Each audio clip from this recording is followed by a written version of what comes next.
Así es, Ricardo, y siendo las 4:10, vamos a avanzar porque tenemos invitados y vamos a conversar en el día de hoy con la licenciada Jennifer Delgado Urueta, directora ejecutiva de la Asociación Panameña para el Planeamiento de la Familia. Sobre todo iniciar preguntándole acerca del cumplimiento en materia de los derechos humanos y sexuales de los niños, adolescentes y mujeres y saber cómo vamos con esa atención por embarazos precoces y las enfermedades de transmisión sexual en jóvenes, Ricardo, porque siempre hay que dar una mirada, una revisión y estar, como dice uno, con el dedo en lo que es importante, anotando y siempre recordando que tenemos el deber de estar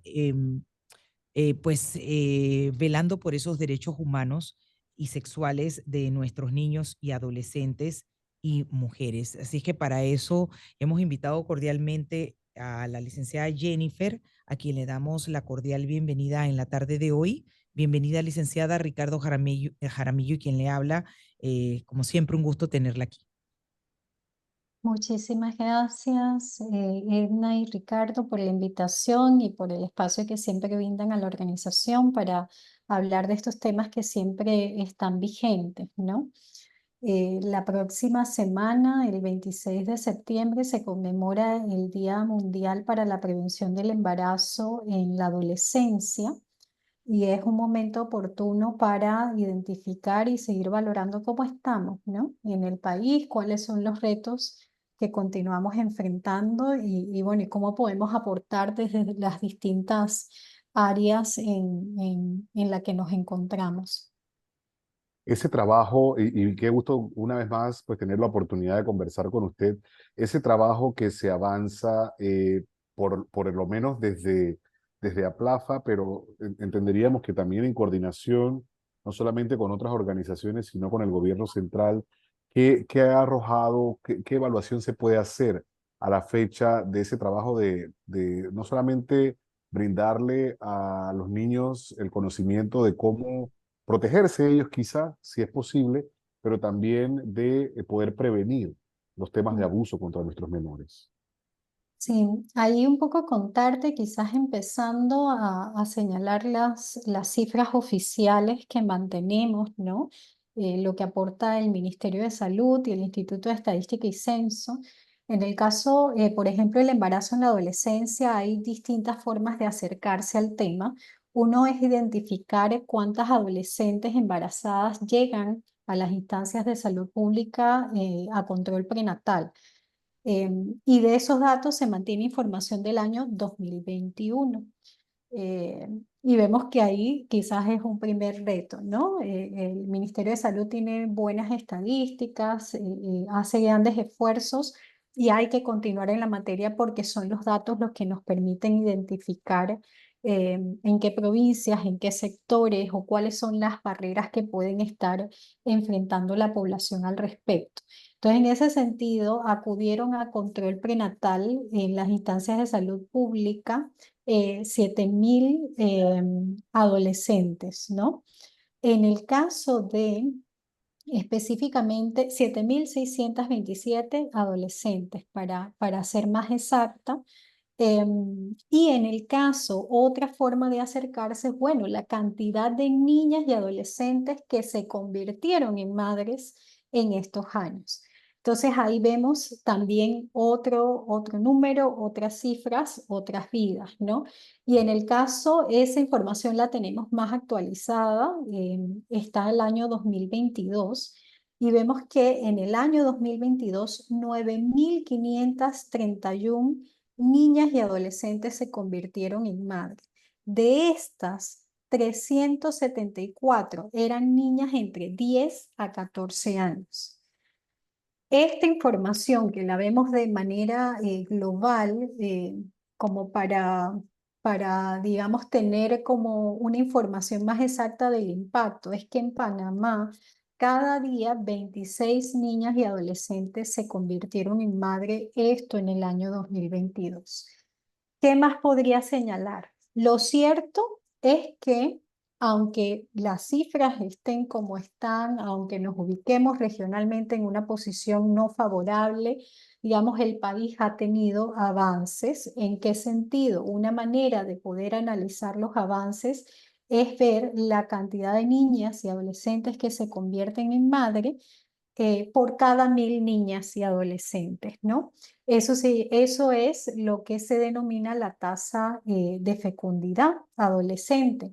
Y en ese sentido, sí hemos visto, o sea, cuando vemos los datos de nacimientos de niñas, de niñas madres, en este sentido sí vemos, digamos, que la tasa ha ido disminuyendo año tras año, y en el 2022 nos encontramos en 51 niñas y adolescentes por cada 1.000 niñas y adolescentes de la misma edad. Eso respecto a 15 a 19 años. ¿En dónde está el foco mayor? Digamos, ya eso es una preocupación, pero ¿dónde está el foco mayor? En el caso de las niñas de 10 a 14 años. ¿Por qué?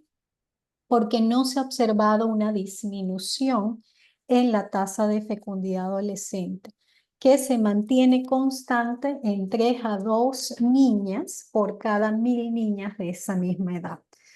Entonces, digamos, estas son las cifras de una problemática que puede tener múltiples causas. Sabemos, y lo hemos abordado anteriormente, que la violencia sexual es una de ellas, pero también hay otros aspectos vinculados, como efectivamente la falta de acceso a información, acceso a servicios, y también un trabajo que estas dos cosas, estos dos pilares van acompañados de un trabajo que debe ser permanente, debe ser constante con la niñez y la adolescencia, para, digamos, empoderarles de los derechos que mantienen, empoderarles del conocimiento de su cuerpo, empoderarles, digamos, de los factores que tienen de protección, y también que puedan identificar incluso situaciones de abuso. Entonces, digamos, son intervenciones que se tienen que realizar y que van en distintos sentidos.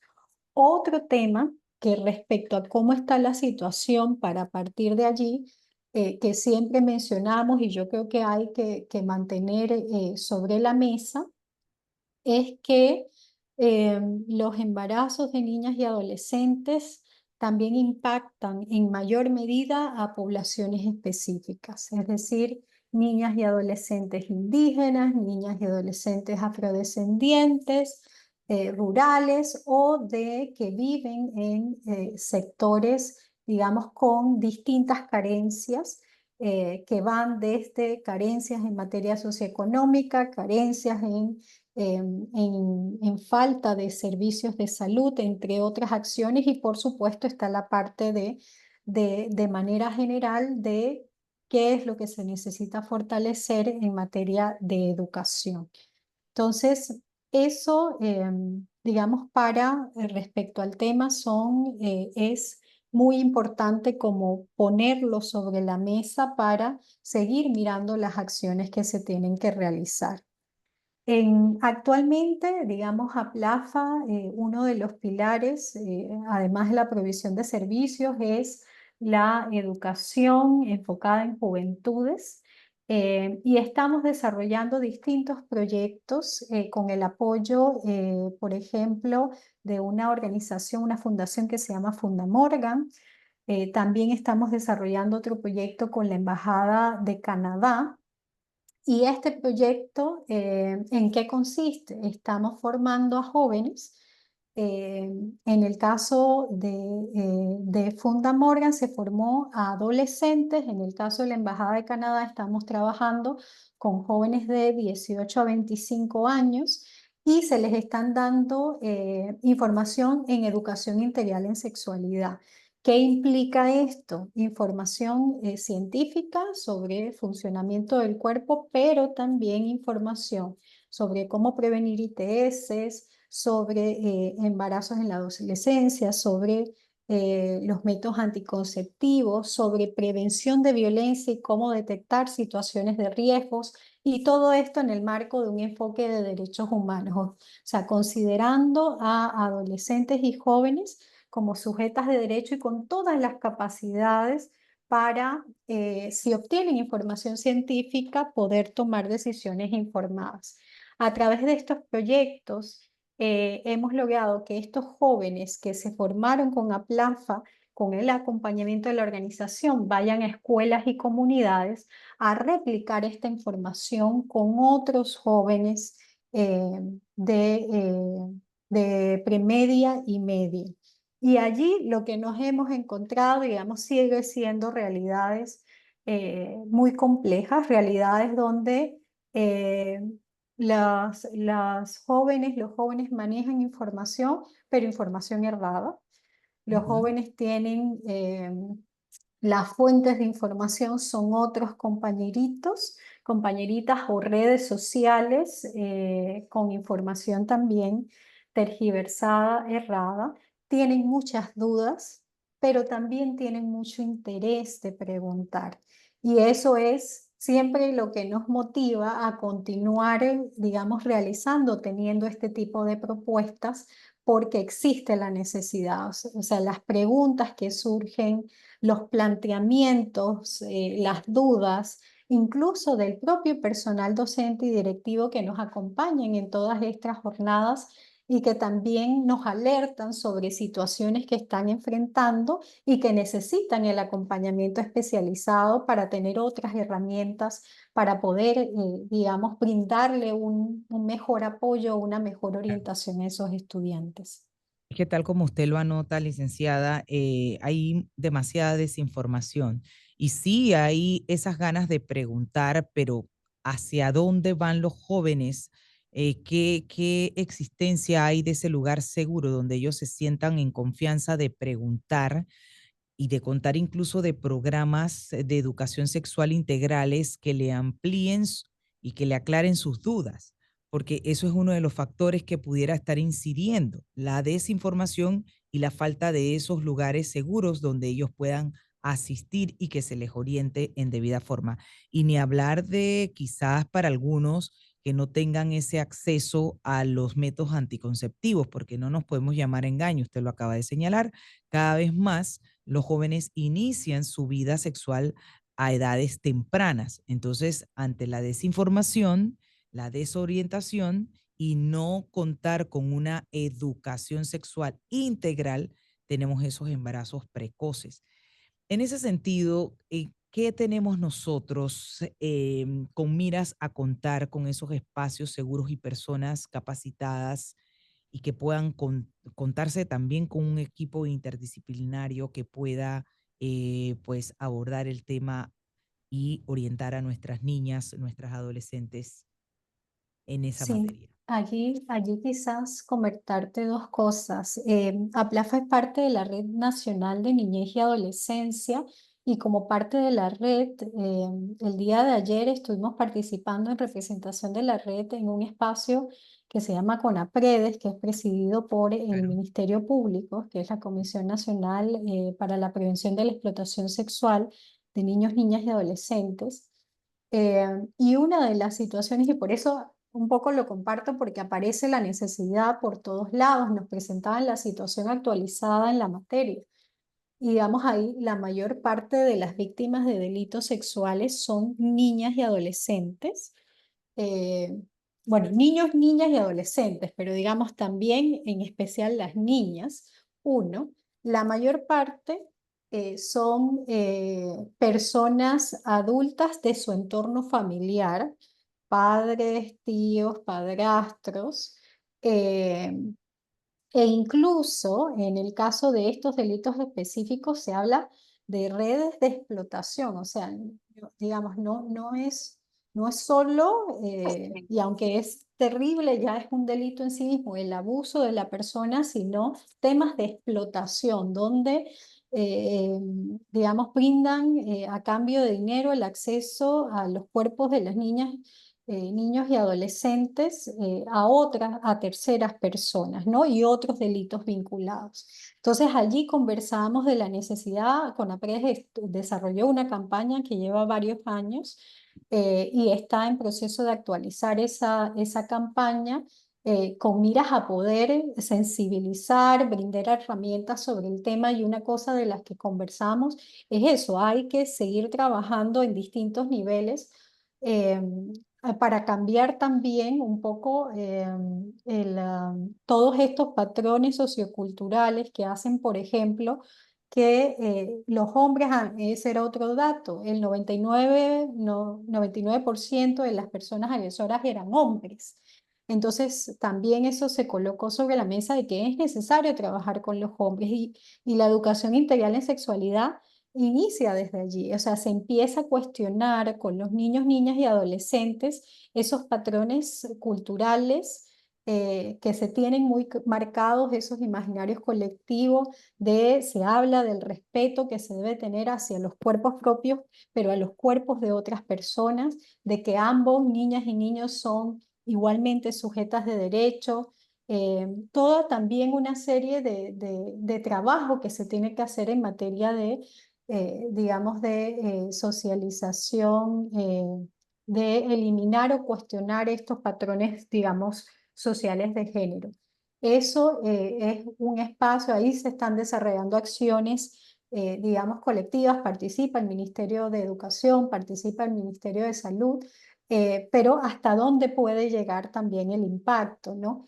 En el caso específico del embarazo en la adolescencia, también participamos y ya tuvimos una primera reunión con eh, la coordinadora de juventudes del Ministerio de Desarrollo Social y están en proceso de activar nuevamente el Consejo Nacional de la Madre Adolescente, donde también es un espacio de coordinación interinstitucional y donde participamos como sociedad civil. Se tiene un plan estratégico con miras digamos, a realizar acciones diferenciadas, acciones a corto, mediano y largo plazo y por supuesto coordinadas para atender las distintas acciones que se tienen que atender. Pero tienen que ser de forma, sí, de forma planificada, de forma coordinada, tener como centro los derechos de los niños, niñas y adolescentes, ¿no?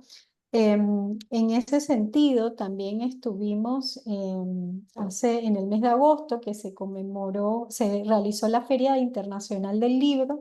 Estuvimos con el apoyo también de Fundamorgan en un stand donde estuvimos hablando y repartiendo información y a través de juegos y dinámicas sobre educación integral en sexualidad. Eh, ¿Y por qué integral? Porque siempre se puede hablar de educación sexual, pero está la educación integral en sexualidad. ¿Cuál es esa diferencia? Básicamente es incorporar los derechos humanos como parte de la educación, de manera que los niños y niñas sepan que sean sujetas y sujetos de derecho, puedan también o se les brinde herramientas para reconocer sus emociones, para poner límites, entender cómo funciona su cuerpo, establecer relaciones interpersonales que es de amistad, pero también de noviazgo saludable. Es decir, se les dan una serie de herramientas, en general es lo que se llama habilidades para la vida, pero también se les brinda información sobre, bueno, cómo prevenir. Hay parte de lo que trabajábamos era para prevenir temas de abuso sexual, porque hay que hablarlo. Si en las familias es donde principalmente los niños y niñas están siendo víctimas de este tipo de delitos, entonces tenemos que hablarlo en distintos espacios para crear justo lo que mencionabas, ¿no? De espacios seguros donde, ok, si en mi familia me está pasando esto, entonces ¿a quién yo acudo? Los niños y niñas, adolescentes son, entre todas, pueden atravesar o tener muchas vulnerabilidades. Si a una persona adulta le cuesta hablar de lo que le está pasando, o sea, un niño, niña y adolescente que esté siendo víctima en su propio hogar de personas que deben estar protegiéndolas de este tipo de delitos, necesita que esto esté en otros lugares, que haya otras alternativas, que el tema se esté hablando, que no sea tabú, que encuentren, o sea, hay que crearles distintas redes de apoyo. Y eso también es parte de la intervención necesarias en las escuelas para que las escuelas se conviertan en esos espacios, ¿no? Entonces es trabajar en las familias, trabajar en las escuelas, trabajar en las comunidades e incluyendo, por ejemplo, la iglesia.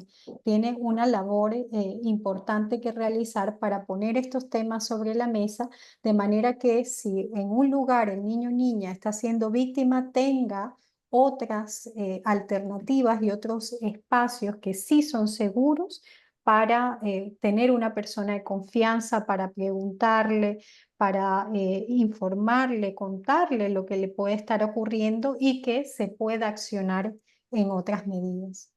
En el sentido de ese trabajo que emprende o que realiza desde hace muchos años y de forma loable a Plafa para generar conciencia en nuestros jóvenes acerca de las enfermedades de transmisión sexual, me gustaría saber cómo está esta situación. Hemos hablado con el doctor Quintero en el pasado, bueno, reciente, y los casos, es sorprendente ver los casos en aumento de chicos y chicas cada vez más jóvenes. Sí, así es. Digamos, en materia de infecciones de transmisión sexual, incluyendo el VIH, también nos encontramos ocupamos puestos penosos en la región y es necesario trabajarlo. Efectivamente, ahí el impacto está teniendo, la mirada son cada vez más hombres jóvenes y eso también hay que trabajarlo porque los hombres jóvenes, que tiene que ver esto con la forma como educamos a niños, adolescentes, con los mandatos que tienen los hombres de la masculinidad, y qué es esto. Bueno, ¿qué se le dice a los hombres sobre cuántas parejas tienen que tener o pueden tener para ser hombres o para ser suficientemente hombres o para cumplir con ciertos estándares de lo que es ser hombre? El cuidado de su salud también. O sea, de manera general, los hombres tienen mayores, digamos, resistencias a acudir a atención de su salud en general, cuidado de cualquier tema vinculado con su salud. Ahorita en octubre vamos a estar conmemorando el mes de prevención del cáncer de mama y de próstata. Y ahí, en el cáncer de próstata, también, o sea, no es solo en los temas ITS, todos los temas de salud encontramos resistencia en los hombres para trabajarlos, para que acudan a las instancias. Incluso a Planfa ahorita mismo en la Clínica de Salud Familiar de San Miguelito, estamos también con un proyecto enfocado en cuidado y tratamiento de VIH. eh, y una de las barreras o de los obstáculos que estamos teniendo es llegar a la población masculina, que es la población que se observa a nivel de las estadísticas que está en mayor riesgo.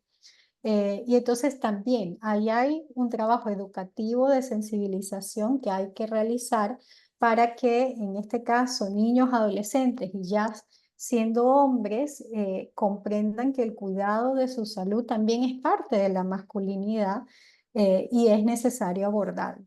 Y efectivamente allí, bueno, los casos de VIH, me parece que el año pasado hubo como 1.500 casos, ahorita no lo tengo a mano, pero fueron casos nuevos y especialmente en población de 18 a 25, 30 años, hombres de 18 a 25 y 30 años. Entonces ahí, de nuevo, es la parte educativa, es la parte de que pierdan el miedo a acceder a los servicios, el uso correcto y consistente del condón como mejor estrategia de prevención. También es sumamente necesario derribar los mitos sobre el uso del condón.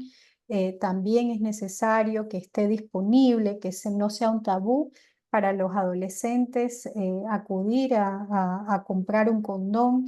O sea, que sea parte de la cultura e incluso también realizarse, incluir las pruebas de ITS, incluyendo la de VIH como parte de los controles, digamos, anuales que nos realizamos todas las personas para atender la salud, como cualquier otra prueba. O sea, hay mucho que hablar también respecto a las infecciones de transmisión sexual. Ya para terminar, licenciada, un mensaje de cierre final, agradeciéndole de antemano, como siempre, esa docencia que brinda usted a nuestra audiencia en materia de derechos humanos y sexuales de niños, adolescentes y sobre todo cómo va evolucionando la atención desde APLAFA, precisamente en esa dirección de embarazos Sí, precoces y de enfermedades de transmisión sexual en jóvenes. claro, allí, bueno, el llamado de nuevo a la conciencia, a hacerles este espacio, a que continuemos educándonos, nosotros también, las personas adultas, en todos los sentidos, buscando información. Aplafa constantemente a través de las redes sociales, coloca información educativa para que puedan obtenerla de una fuente, digamos, fiable. Eso es importante. Que si tienen alguna duda respecto al tema, también pueden acudir a consejerías en las 7 clínicas que mantenemos a nivel nacional. Y ya si son para servicios de salud, también allí sería obtener la cita a través del número de call center.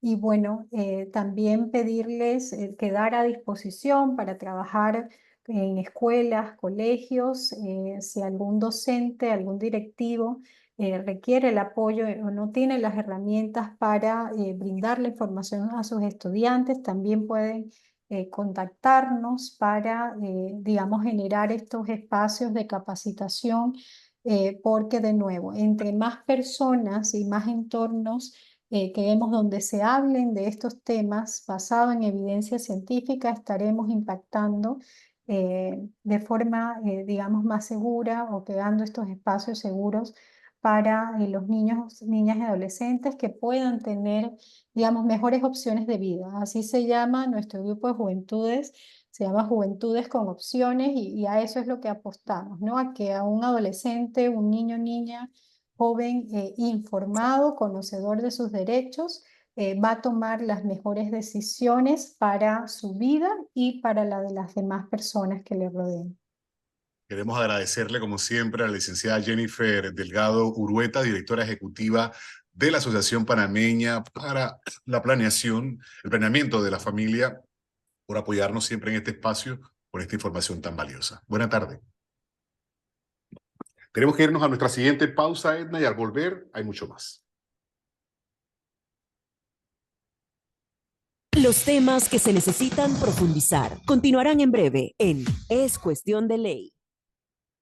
Atención Scotia Lovers, gana un viaje VIP con todo incluido a Miami con un acompañante para vivir el